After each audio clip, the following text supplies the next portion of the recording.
Hello bachcho, let's read the question.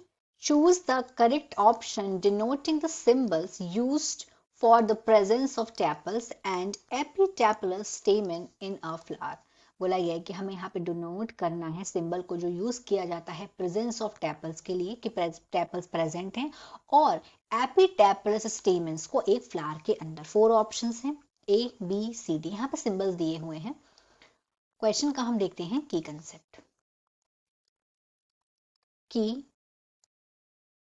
Concept of this question is, तो यहाँ पे floral formula की बात हो रही है। फ्लोरल फॉर्मूला फॉर्मूला तो फ्लोरल फॉर्मूला क्या होता है? यहाँ पे सिंबल्स होते हैं फ्लोरल फॉर्मूला में,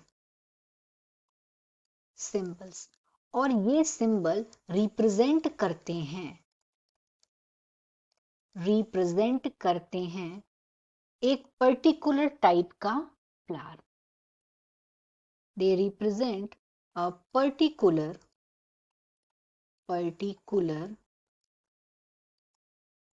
टाइप्स ऑफ फ्लावर्स को ये रिप्रेजेंट करने का काम करते हैं फ्लोरल फॉर्मूला में ये सिंबल्स।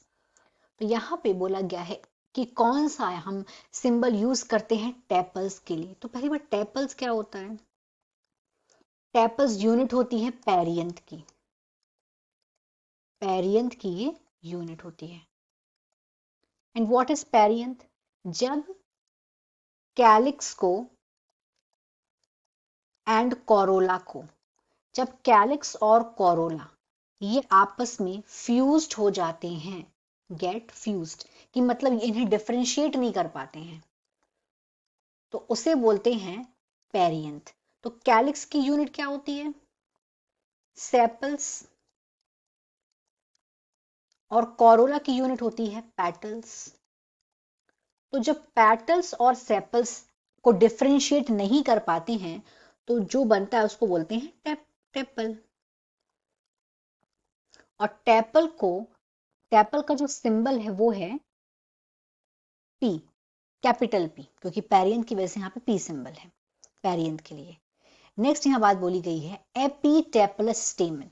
तो स्टेमन किसकी यूनिट है? अगेन जो स्टेमन्स हैं ये होता है मेल रिप्रोडक्टिव पार्ट, तो ये यूनिट है एंड्रोशियम की।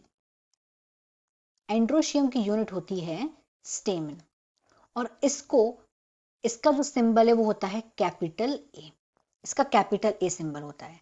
अब यहां बोला गया है एपीटेपलस स्टेमन। एपीटेपलस स्टेमन, अगर हम इस टर्म को समझेंगे कि एपीटेपलस मतलब क्या होता है, तो जो एपीटेपलस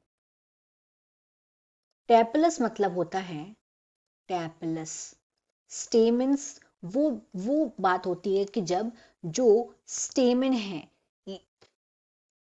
स्टेमन्स ये अटैच्ड हो गए हैं। अटैच किसके साथ हो गए हैं? ये टेपल के साथ। इसको बोलते हैं एपीटेपलस। और इसको रिप्रेजेंट कैसे करेंगे एपीटेपलस को? तो यहाँ पे क्या हो रहा है, एंड्रोशियम का साइन पेरियंथ किसके साथ हो रहा है? टेपल के साथ। तो टेपल को करते हैं, टेपल का सिंबल पी है एंड और स्टेमन का कैपिटल ए है, ये आपस में हो गए हैं फ्यूज, तो होगा ऐसे। तो यहाँ पर राइट आंसर हो जाएगा हमारा बी। बाकी अगर हम के देखेंगे कैपिटल के, तो कैपिटल के यहाँ पे ये सेपल्स को, ये इसको डिनोट करता है, तो ये आंसर नहीं होगा। सी में देखेंगे कोरोला सी, तो सी ये इसके लिए होता है कोरोला पेटल के, तो ये भी आंसर नहीं होगा। G is for gynoecium, so this is also not the answer. So the final answer of this question is B. यहाँ पे P और A में ऐसे यहाँ पे जोड़ देंगे इसको, तो उसका मतलब होता है epipetalous stamens. Hope you understood it well. Best of luck.